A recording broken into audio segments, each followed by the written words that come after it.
ke berita selanjutnya, pemirsa. Saat pelaksanaan pencoblosan pemilu, penyandang disabilitas dapat didampingi oleh pihak keluarga maupun petugas KPPS dengan wajib menyertakan surat keterangan sebagai pendamping.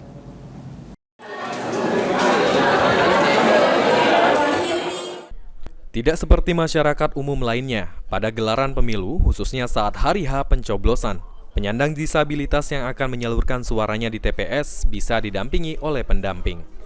Pendamping itu sendiri, menurut anggota KPU Palembang, bisa dilakukan dari pihak keluarga maupun petugas KPPS dengan wajib menyertakan surat keterangan sebagai pendamping.